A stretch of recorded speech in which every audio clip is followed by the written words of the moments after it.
राधे राधे। जय श्री कृष्ण भक्तों, राधा माधव चैनल में आपका स्वागत है। भक्तों, आपको मेरा वीडियो पसंद आता हो तो ज़रूर सब्सक्राइब, लाइक और कमेंट्स करें। साथ ही बेल आइकन दबा दें ताकि समय समय पर आपको मेरे वीडियो की नोटिफिकेशन मिलती रहे। आइए कार्तिक मास महात्म्य की पावन कथा अध्याय 16वां सुनते हैं। इतनी कथा सुनने के पश्चात नारद जी ने कहा, हे राजा पृथु, अब मैं आपको भगवान के मंदिर में दीप दान करने तथा झाड़ू लगाने का महात्म्य सुनाता हूँ, जो एक समय मुझे ब्रह्मा जी ने बताया था। अत्यंत गोपनीय इस कथा को आप ध्यान पूर्वक सुनिए। अत्यंत प्राचीन काल की बात है। चंद्रवंश में जयध्वज नाम का एक अत्यंत प्रतापी तथा प्रभु भक्त राजा राज करता था। वह प्रतिदिन भगवान के मंदिर में जाकर स्वयं झाड़ू लगाता तथा दीप जलाया करता था। एक दिन वितिहोत्र नामक राज पुरोहित स्वयं राजा को ये कार्य करते हुए देखकर विस्मय से पूछने लगा, हे राजन, भगवान को प्रसन्न करने के लिए और भी अनेक भक्ति युक्त कार्य, फिर मंदिर में स्वयं सफाई करने तथा दीप जलाने में इतनी अधिक श्रद्धा का क्या रहस्य है? राजा ने हाथ जोड़कर अत्यंत विनम्र भाव से कहा, महाराज, इस संबंध में मेरे पूर्व जन्म का एक अत्यंत विस्मयकारी इतिहास है, जो भगवत कृपा से मुझे इस जन्म में भी याद है। यदि आपका आदेश हो तो वह घटना मैं आपको सुनाऊं। पूर्व जन्म की वह घटना सुनाते हुए राजा जयध्वज ने कहा, सतयुग में स्वरोचिष मनवंतर के वेद वेदांगों का जानने वाला एक ब्राह्मण था, जो अत्यंत विद्वान होते हुए भी दुष्कर्मों में लिप्त रहता था। उसके खोटे कर्मों के कारण उसके बंधु बांधवों ने उसका परित्याग कर दिया था। एक दिन भूख प्यास से अत्यंत दुखित हो वह घूमता फिरता नर्मदा नदी के तट पर जा पहुंचा और वहीं पर उसने अपने प्राण त्याग दिए। उसकी स्त्री भी व्यभिचारिणी थी, अतः उसके बंधुओं ने उसे भी घर से निकाल दिया था।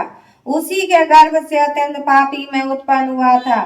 उस जन्म में मेरा नाम दंड केतु था। दूसरों की स्त्रियों, वैश्याओं तथा धन के लिए मैंने गो, पशु तथा अनेक मनुष्यों की हत्या की और इस प्रकार पाप पूर्ण जीवन व्यतीत करता रहा।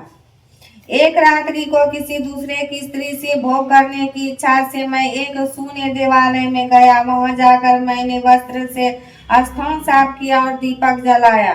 उस शून्य मंदिर में दीपक जलता देखकर ग्राम रक्षक वहां आ गए और मुझे चोर या डाकू समझकर उन्होंने लाठियों से मुझ पर इतने प्रहार किए कि मेरी मृत्यु हो गई। प्राण निकलते ही भगवान के दूत वहां आ गए और मुझे सुंदर विमान में बिठाकर वैकुंठ को ले गए। कार्तिक के महीने में भगवान के मंदिर में झाड़ू लगाने तथा दीपक जलाने से मुझे इतना फल मिला कि कई कल्प तक स्वर्ग में सुख भोग कर अब मैंने चंद्रवंश में जन्म लिया है। यदि श्रद्धा और भक्ति पूर्वक यही क्रिया कार्तिक के पूरे महीने की जाए तो उसके पुण्य का तो कहना ही क्या है, उसका वर्णन ब्रह्मा जी भी नहीं कर सकते। एक अन्य कथा सुनाते हुए नारद जी ने कहा, हे राजा पृथु, अब दूसरे के दीपक जलाने का महात्म्य सुनो। मनुवंश के प्रतापी राजा रैवत के पुत्र भद्र बुद्धि के पुत्र का नाम सुदर्शन था। नाम के अनुरूप ही सुदर्शन अत्यंत सुंदर और पराक्रमी था। भद्र बुद्धि की राजधानी नर्मदा के तट के समीप महेंद्र पर्वत पर थी। एक बार शिकार खेलने के लिए सुदर्शन अपने साथियों के साथ वन में गया। घूमते फिरते हुए उसने नदी के उस पार एक सुंदर कन्या को देखा, तो साथियों को वहां छोड़कर घोड़े पर सवार होकर तत्काल नदी के उस पार जा पहुंचा। वहां उस रूपवती कन्या को देखकर सुदर्शन उस पर मोहित हो गया। कन्या भी उस अत्यंत सुंदर बलशाली वीर पुरुष को देखकर लज्जा को प्राप्त हुई। सुदर्शन ने शालीनता पूर्वक उस कन्या से उसका परिचय पूछा। तब उस कन्या ने बतलाया कि वह गौड़ राजा की पुत्री है और उसका नाम मदनालसा है। अपनी सखियों के साथ क्रीड़ा करने के लिए वह यहाँ पर आई है। इसके बाद स्वेच्छा पूर्वक उन दोनों ने गंधर्व रीति से वहीं पर अपना विवाह कर लिया और नर्मदा नदी के तट पर विहार करते रहे। फिर अपने घर पर आकर वे दोनों आनंद पूर्वक रहने लगे। कुछ समय बाद राजा भद्रबुद्धि अपने पुत्र सुदर्शन को राज सौंपकर स्वयं वन में चले गए। राजा बनने के बाद सुदर्शन बड़ी कुशलता पूर्वक राजकाज चलाने लगा। रानी मदनालसा सदा अपने पति को विष्णु भगवान की पूजा आराधना करने का उपदेश करती रहती थी। इस प्रकार वे दोनों ही भगवान के अनन्य भक्त बन गए। राजा सुदर्शन ने रानी की प्रेरणा से भगवान का एक स्वर्ण मंदिर बनवाया। दोनों ही उसमें प्रतिदिन भगवान का पूजन तथा कार्तिक मास में दीपदान किया करते थे। एक दिन रानी मंदिर में दीप जला रही थी कि उसी समय राजा ने उसे बुलाया, परंतु दीपक जलाकर आने में रानी को देर लग गई।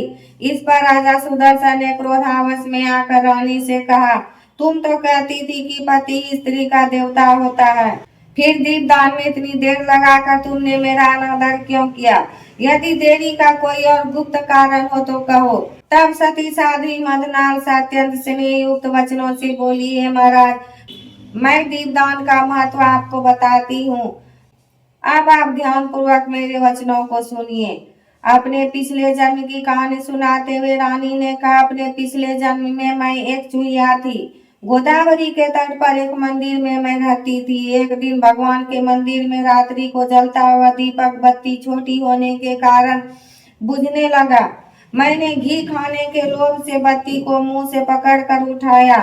मेरे ऐसा करने से दीपक की लौ तेज हो गई, परंतु साथ मेरा मुंह भी जल गया। इससे मैं मृत्यु को प्राप्त हुई। क्योंकि रात के समय भगवान का दीपक प्रज्वलित करते हुए मेरी मृत्यु हुई थी, इस कारण मैंने ऐसा सुंदर रूप पाया और आपकी रानी बनी। यदि कोई श्रद्धा पूर्वक भगवान के मंदिर में दीप दान करता है तो उसके फल का तो कहना क्या है। अपनी रानी के मुख से यह वचन सुनकर राजा सुदर्शन ने आजीवन कार्तिक मास का व्रत करके भगवान के मंदिर में दीपदान किया और अंत में वैकुंठ को प्राप्त हुआ। इस प्रकार 16वां अध्याय संपूर्ण हुआ। राधे राधे, जय श्री कृष्ण।